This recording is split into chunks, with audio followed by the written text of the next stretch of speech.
Great, isn't it? Yeah. It's all that birch.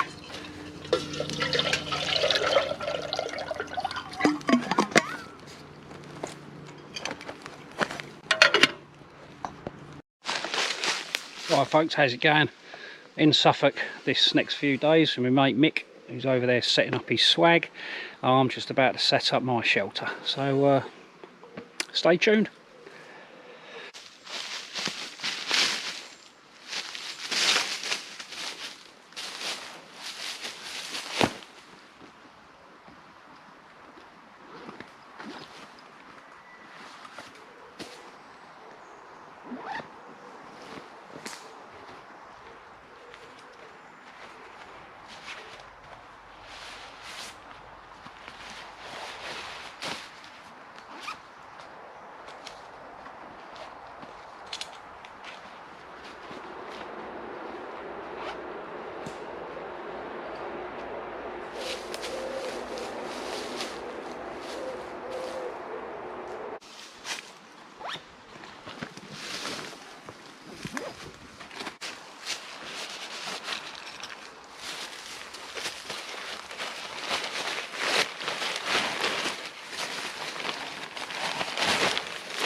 So the arm was in it this weekend, I reckon, or for these few days. Not a lot of wind coming through here. Good call, I think.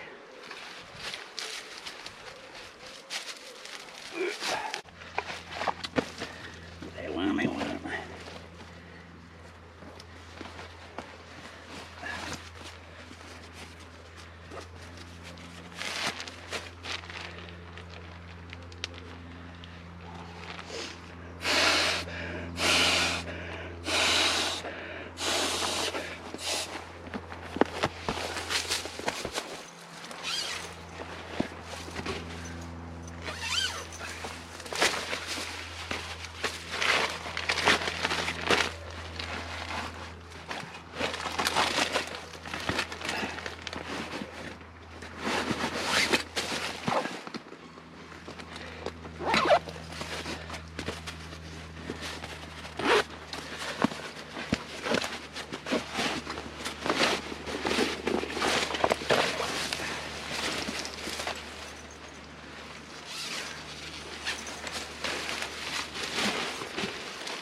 Alright, my mate Mick.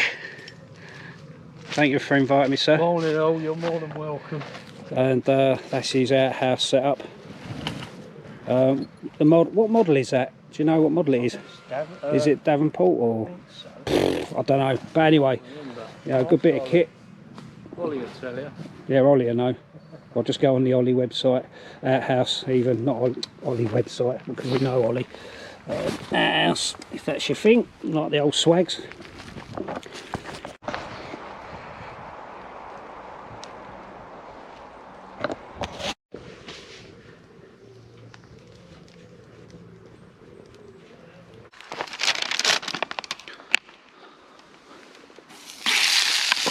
Yeah.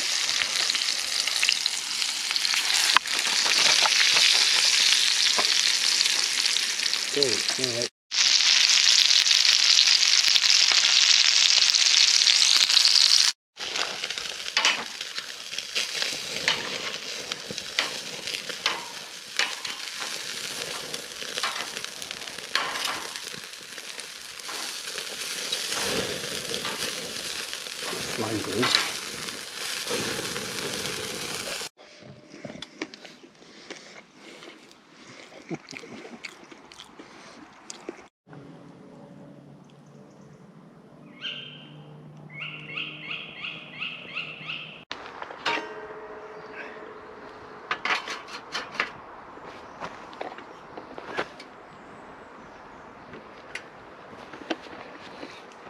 Alright folks, how's it going?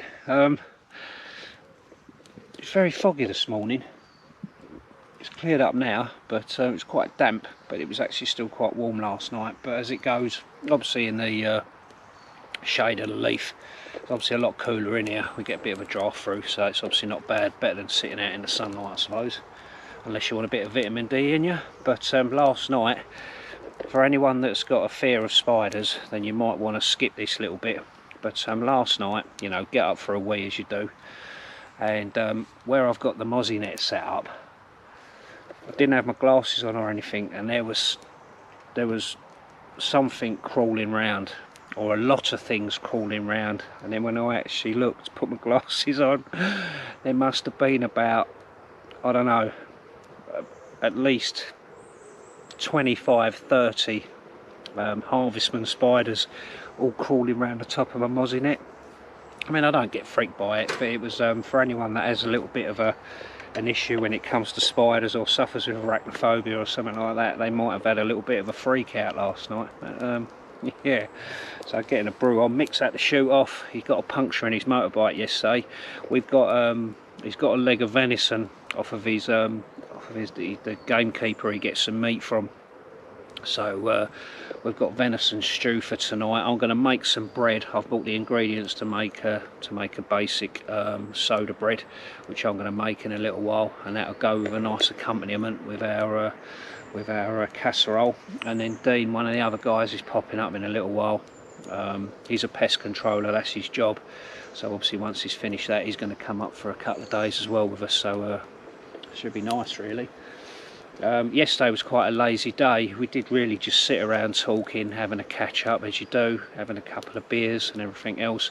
We was both in bed by 9 o'clock last night, you know, so obviously we're party goers, you know what I mean. We do like to smash the old rave scene, but by 9 o'clock we was in bed, sort of like sleeping, as you do.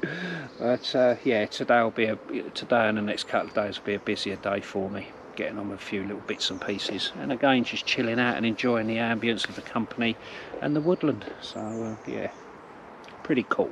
Anyway, less of me rabbiting on. See you later.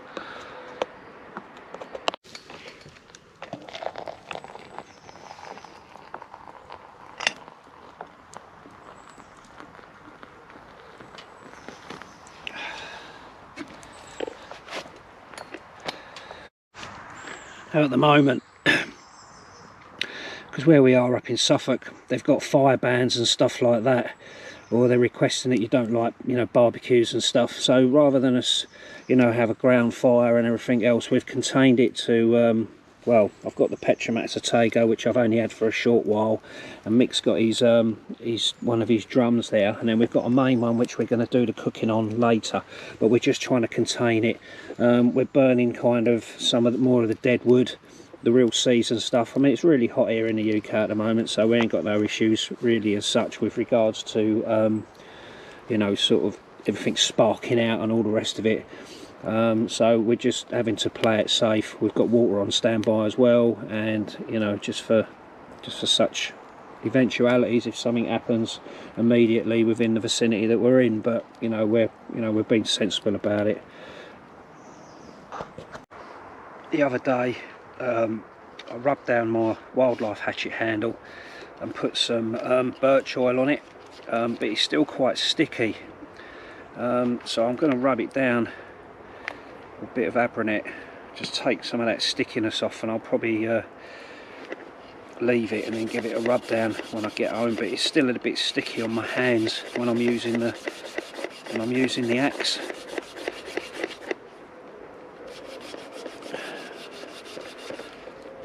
So I really am just going to take off some of that oil.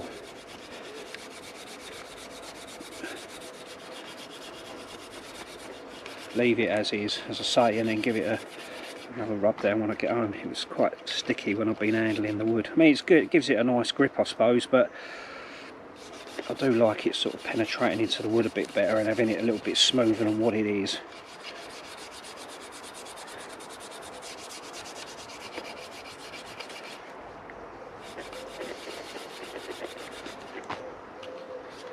Yeah, that's a bit better. Just while I'm chopping the wood up. Mind you, I might even just leave it like that. Still got that nice smell of birch oil on it.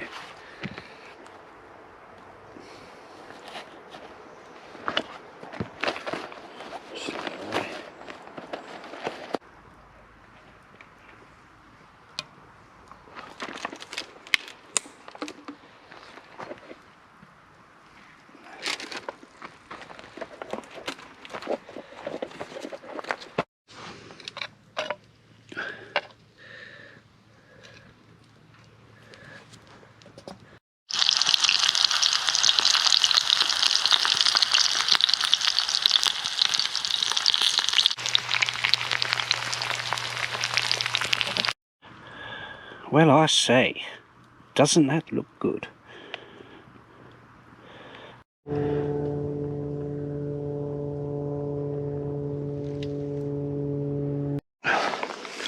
Alright.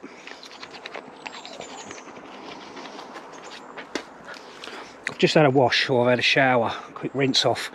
Alright, I'm probably stating the obvious of a lot of people, but in a lot of videos I don't see people even brushing their teeth. But in particular this time of the year, folks, you know what I mean, when you're out and you're camping, the sunshine, you're in the heat, you're probably working a lot, you know, sitting down, you know, resting, then working, resting, you know, all the time you're going to sweat and all the rest of it. And there's nothing better, okay, than obviously having a little bit of a rinse off.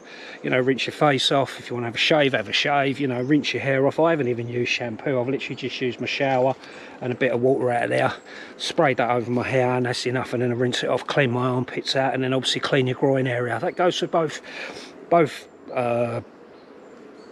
you know, people, male, female, whatever, you know what I mean. It's very important, okay. And also it makes you feel a little bit happier when you've had a shower. Freshens you up, it's good for morale. All right. Oh, you ain't seeing a full body shot because I don't want to show you.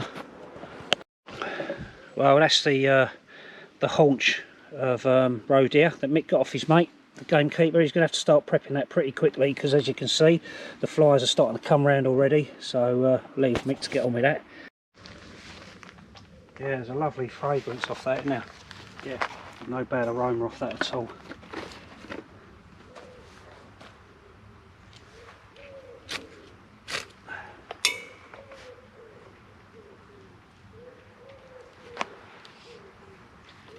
Because we're doing some bigger cooking now, I'm going to do a basic bread on there as well.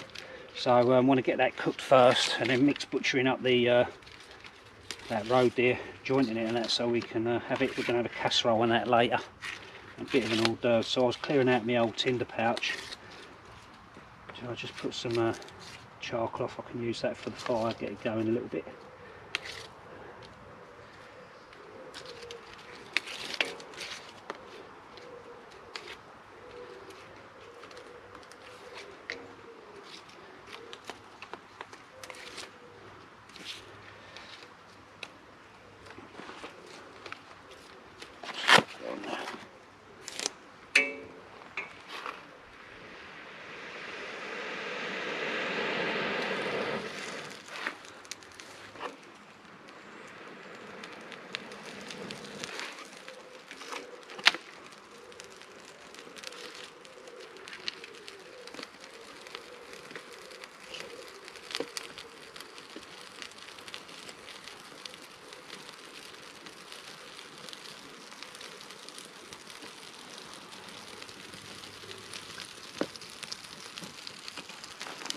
Fluffy in it when things are dry, really dry.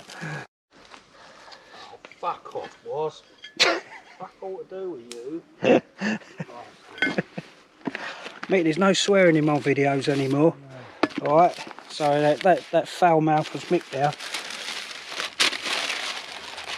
Potty mouth. It's amazing, isn't it, when you start just doing, like, especially with meat, it's amazing how the flies and that come round so quick.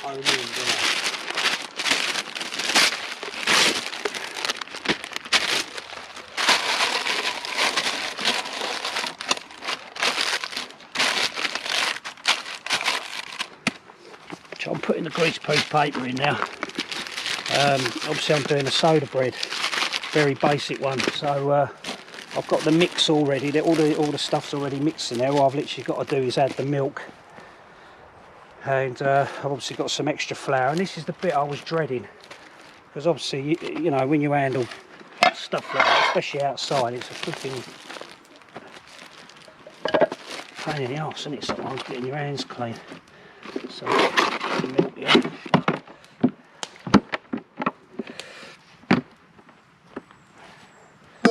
Right. The good thing about this, really, you don't need to handle it that much. Which is, the less kneading the better. But Mick, you know what you said about leaving it in the bag and then adding the liquid? Yeah. I've just poured it straight in the bowl. Okay. Because I'm going to get my hands all text now, and I don't believe that. So I said that. The old bit of buttermilk. God, I don't like the smell of that at all. Right, let me get a quick stirrer. Right, let's give that a quick mix up.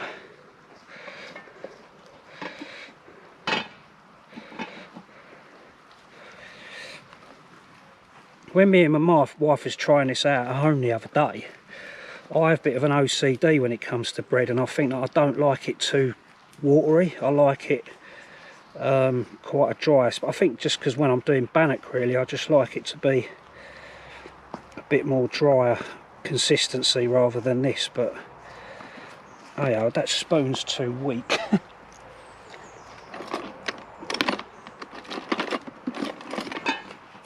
Let's take that spoon out there. That's a ration spoon, and that ain't doing nothing at all. Let's take that out a minute. Put that down there. So I'm trying to handle this bread as least as possible, so I don't get Artex, flour Artex all over my hands.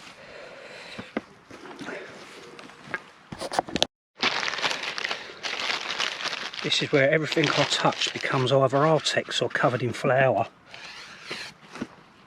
Oh, let's get that off there.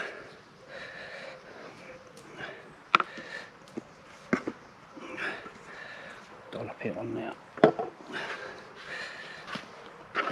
I think it's probably got to be one of the, apart from bannock, it's got to be quite an easy bread to play around with, really. But as I say, it doesn't need a lot of kneading.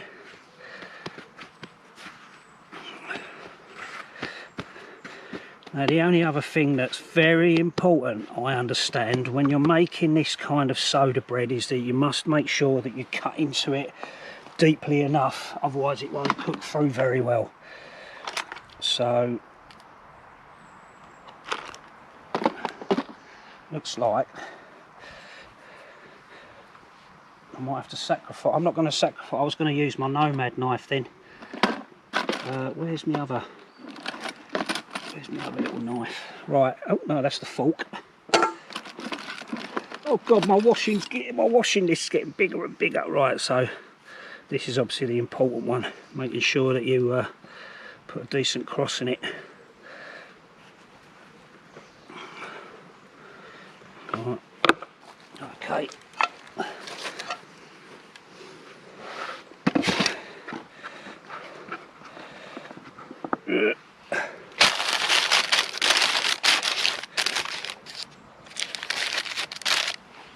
Right, there we go. Well, put some coals now on top of that lid. It was just starting to get ever so slight colour on the top there. So the bottom of it obviously is quite, the heat is very, very, very, very light. So hopefully it won't burn it. But obviously I'm more concerned about getting the top cooked. So I'll obviously, you know, put some coals on there.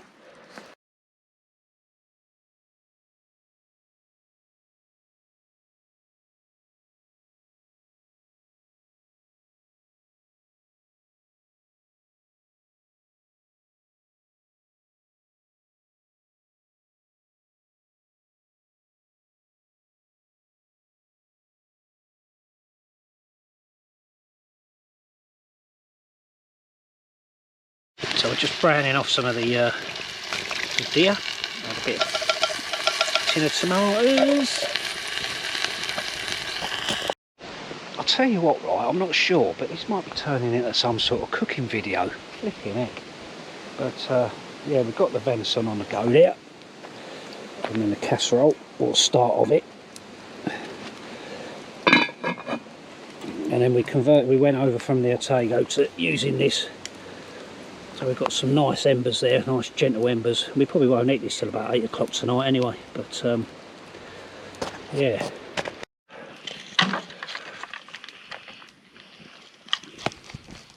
Let's have a little sample, shall we? Oh,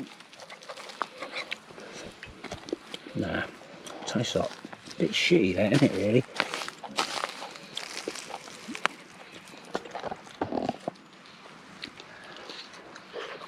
The venison is It's alright.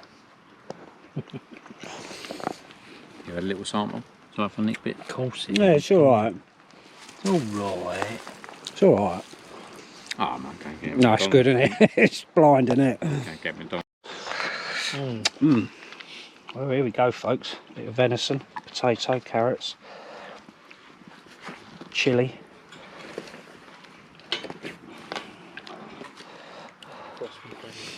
Nice chunky bits of meat there. Don't forget that bread, Mick. Yeah. That'd be nice on it with the old juice, wouldn't it? Oh bloody hell.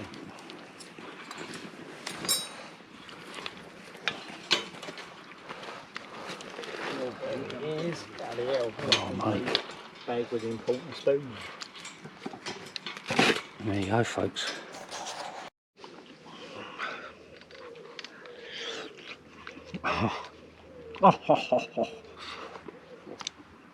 Had this tomorrow night dinner. If only you could taste this at home.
Right, let's pour a bit on there.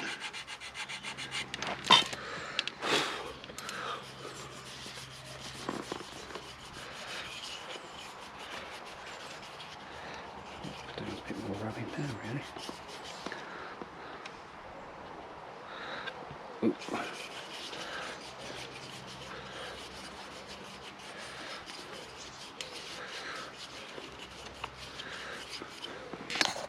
There's. Yeah, you're Bring right. it up. You're right, a bit of man fat. Make it go rock hard. Might